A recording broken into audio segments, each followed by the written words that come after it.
రాష్ట్ర వ్యాప్తంగా ఈసారి విద్యుత్ పీక్ డిమాండ్ 17,000 మెగావాట్లకు చేరే అవకాశం ఉందన్నారు విద్యుత్ శాఖ ముఖ్య కార్యదర్శి సందీప్ కుమార్ సుల్తానియా. దక్షిణ డిస్కంలో 10,000 మెగావాట్లకు, అదేవిధంగా గ్రేటర్ హైదరాబాద్ నగరం 5,000 మెగావాట్లకు చేరే సూచనలు కనిపిస్తున్నాయన్నారు.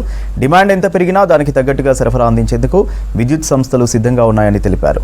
తెలంగాణ విద్యుత్ పంపిణీ సంస్థ ప్రధాన కార్యాలయంలో విద్యుత్ సంస్థలు చేపట్టిన ఏర్పాట్లపై ఎలక్ట్రిసిటీ మేనేజింగ్ డైరెక్టర్ ముషారఫ్ ఫరూకీతో కలిసి సమీక్ష సమావేశం నిర్వహించారు విద్యుత్ శాఖ ముఖ్య కార్యదర్శి సందీప్ కుమార్ సుల్తానియా.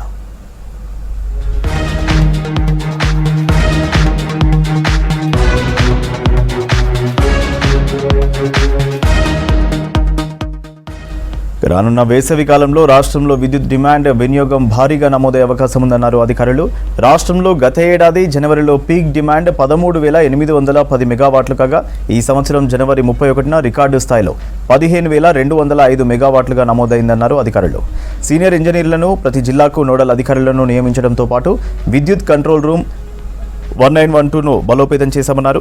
గత అనుభవాలను దృష్టిలో పెట్టుకుని విద్యుత్ సంస్థల్లో పనిచేసే ప్రతి ఉద్యోగి మరింత అప్రమత్తంగా ఉంటూ సరఫరా విషయంలో వినియోగదారులకు ఎలాంటి ఇబ్బందులు కలగకుండా చూడాలని అధికారులను ఆదేశించారు విద్యుత్ శాఖ ముఖ్య కార్యదర్శి సందీప్ కుమార్ సుల్తానియా.